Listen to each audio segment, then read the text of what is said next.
Movie start होती है तो हमें ईयर 1964 दिखाया जाता है और हम उसी सौंप में एक कपल को देखते हैं। सौंप पर विजिटर आने लग गए थे, जिससे ये जाहिर था कि वहाँ पर जाना अलाउ है। उस कपल में लड़का डेल जो अपनी बेस्ट फ्रेंड सू को शादी के लिए प्रपोज करता है। ये बात सुनकर वो लड़की काफी एक्साइटेड हो जाती है और फिर डेल को वहाँ पर किसी की आवाज सुनाई देती है और जब वो उस आवाज को गौर से सुनता है तो उसे लगता है कि शायद कोई मुसीबत में है, लेकिन वहाँ कोई नहीं था जो मुसीबत में हो, बल्कि वो विक्टर क्राउली था जो डैडी डैडी चिल्ला रहा था। वो उस आवाज के पीछे जाते हुए ढूंढते हैं कि वहाँ कौन है, तो वहाँ पर उन्हें एक हंटर मिलता है और वो हंटर भी किसी की आवाज सुनकर वहाँ पर आया था। वो लोग आपस में भी बातें ही कर रहे होते हैं कि एक हैचेट आता है जो उसका सर ही धड़ से अलग कर देता है। ये देखकर डेल और सू डरते हुए तेजी से वहाँ से भागने लगते हैं, लेकिन विक्टर क्राउली उन्हें भी पकड़ लेता है। पहले तो वो डेल को मारता है और बाद में सू को मार कर उसको कई पार्ट्स में डिवाइड कर देता है। ये तीनों लोग विक्टर क्राउली के पहले शिकार थे और वो रात विक्टर क्राउली के सौंप की पहली रात थी। इसके बाद हमें दिखाया जाता है कि 10 साल पहले होने वाले क्राउली मैसेगर में सिर्फ एक ही सर्वाइवर बचा था और वो था एंड्रियो। एंड्रियो वहाँ पर इसलिए बच गया था क्योंकि उसने बोट में छुपकर अपनी जान बचा ली थी। अगर ये लास्ट सर्वाइवर है तो इसका मतलब है मैरी बेथ भी नहीं बची। एंड्रियो ने उस मैसेगर पे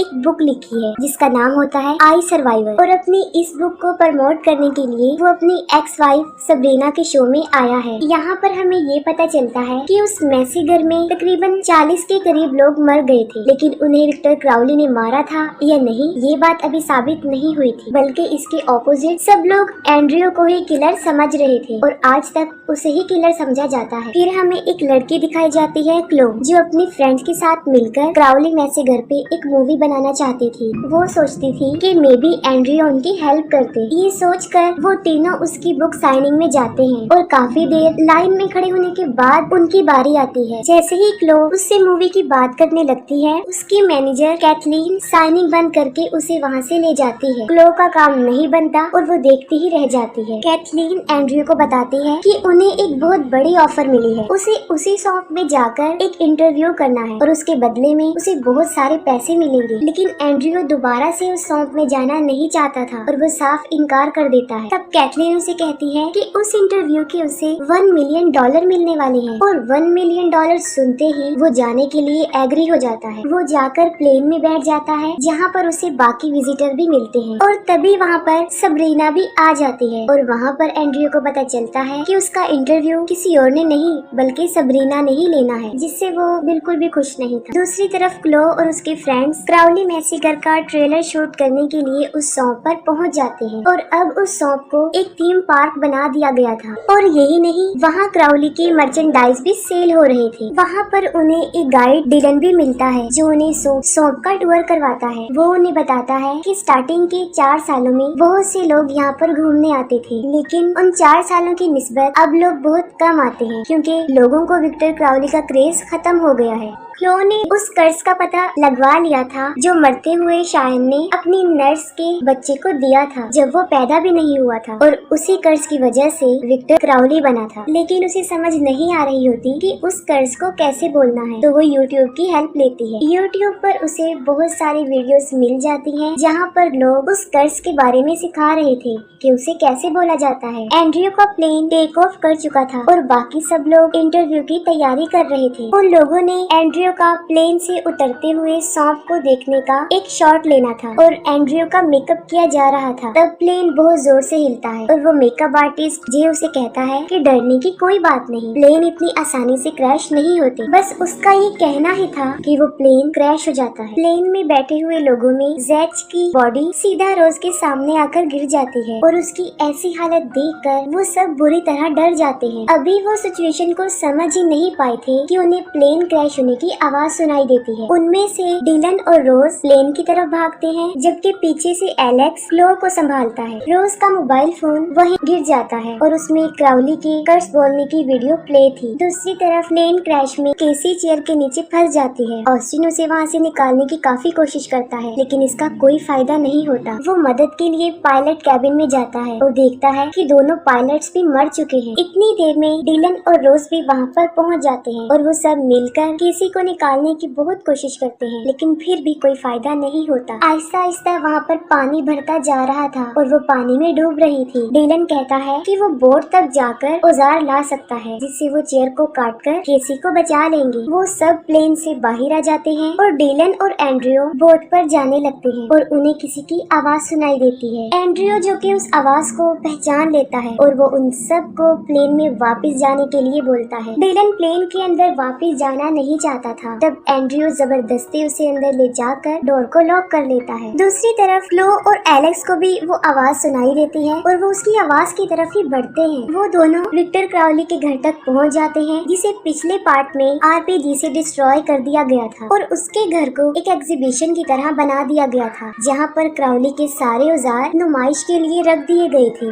जिसमें उसका हैचेट भी था और वो बेल्ट सैंडर भी। उन दोनों को बाहर किसी की मूवमेंट फील होती है। एलेक्स चेक करता है और विक्टर क्राउली जल्दी से आकर उसे पकड़ लेता है और एक हैमर से मार मार कर उसका बुरा हाल कर देता है और आखिर में उसका सर ही धड़ से अलग कर देता है। ये देखकर क्लो वहाँ से भाग जाती है और विक्टर क्राउली हैचेट लेकर उसका पीछा करता है। किसी तरह भागते भागते वो प्लेन तक पहुँच जाती है, लेकिन विक्टर क्राउली बिल्कुल उसके पीछे ही था। वो उसका सर प्लेन की विंडो में जोर से दे मारता है और पीछे की तरफ घसीट कर जमीन पर जोर से पटक देता है। वो उसे अपना बेट समझ रहा था और उसे वहाँ छोड़कर चला जाता है। प्लेन में पानी भरता ही जा रहा था और केसी उसमें डूब रही थी। अचानक से पानी में वाटर स्नेक आ जाता है, जिसे देखकर कैथलीन पैनिक होते हुए प्लेन से बाहर आ जाती है, लेकिन उसे ये नहीं पता था कि क्राउली प्लेन के ऊपर खड़ा हुआ है। तब ऑस्टिन दरवाजा बंद करने के लिए बाहर आता है और जैसे ही वो अपना सर बाहर निकालता है, क्राउली अपना हैचेट घुमा कर मारता है और उसका सर धड़ से अलग होकर एंड्रियो के हाथ में आकर गिर जाता है। उसका दिमाग निकल कर बाहर गिर जाता है और जाहिर है जितना ब्रूटली तरीके से उसे मारा गया था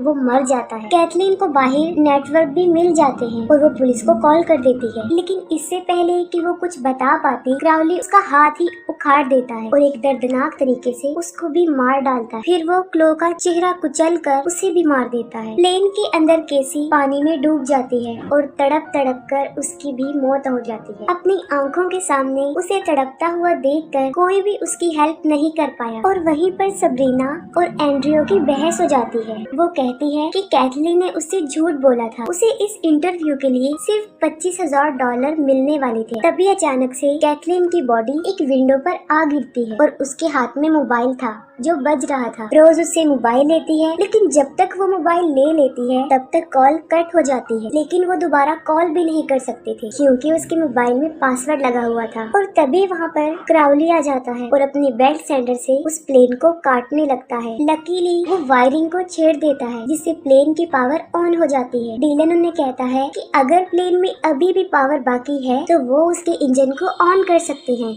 और वो क्राउली को टरबाइन में धकेल कर उसे मार सकते हैं और वो कैबिन में जाकर इंजन ऑन करने की कोशिश करता है। दूसरी तरफ विक्टर क्राउली प्लेन को काटकर अंदर घुस जाता है, लेकिन वहाँ पर उसे कोई नहीं मिलता क्योंकि जहाँ से प्लेन के अंदर पानी आ रहा था वो सब उसी रास्ते से निकलकर भाग जाते हैं। एंड्रियो बाकी लोगों को भेजकर और डिलोन को बचाने के लिए विक्टर क्राउली को अपने पीछे लगा लेता है। सबरीना और रोज की लड़ाई हो जाती है और सबरीना उसे मोबाइल छीन कर वहाँ से भाग जाती है। उनकी आवाज सुनकर क्राउली वहाँ पर पहुँच जाता है, लेकिन रोज किसी तरह ट्री पर चढ़कर अपनी जान बचा लेती है। सबरीना किसी तरह बोर्ड तक पहुंच जाती है, लेकिन उसके पास उसकी की नहीं थी और तभी वहाँ पर विक्टर क्राउली भी पहुंच जाता है। जान बचाने के लिए वो छुप जाती है और तभी उसके हाथ में फोन बजने लगता है। वो जल्दी से मोबाइल ऑफ करती है, लेकिन इसका कोई फायदा नहीं होता। अब काफी देर हो चुकी होती है। क्राउली उसे पकड़कर मार डालता है। दूसरी तरफ डिलन प्लेन का इंजन स्टार्ट करने में कामयाब हो जाते हैं और तब तक एंड्रियो भी उसके पास पहुँच गया था। तभी वो रोज को अपनी तरफ आते हुए देखते हैं, लेकिन उसके पीछे विक्टर क्राउली भी होता है। वो रोज को पकड़ लेता है और उसे मारने के लिए अपनी हैचेट निकाल लेता है। एंड्रियो को प्लेन के अंदर एक फ्लेयर गन मिली थी और वो उससे विक्टर क्राउली को शूट कर देता है। तब रोज उसकी हैचेट उठा लेती है और हैचेट से ही उसे मारने की कोशिश करती है। एंड्रियो फिर से फ्लेयर गन से शूट करता है, लेकिन इस बार उसका निशाना छूट जाता है और अब क्राउली को मारने की बारी आती है डिलन की। वो उसे लेकर सीधा टरबाइन में घुस जाता है। वहाँ पर डिलन को अपनी जान से भी हाथ धोने पड़ते हैं और उन दोनों के चीथड़े भी उड़ जाते हैं। लेकिन विक्टर क्राउली जैसे मॉन्स्टर से इतनी आसानी से पीछा छूटने वाला नहीं था। तब हम देखते हैं कि ये सब कुछ कोई देख रहा था और वो थी मैरी बेथ, जो अपनी शॉटगन उठाकर उसको मारने के लिए बिल्कुल तैयार होती है। और इसी के साथ ही ये मूवी यहीं पर एंड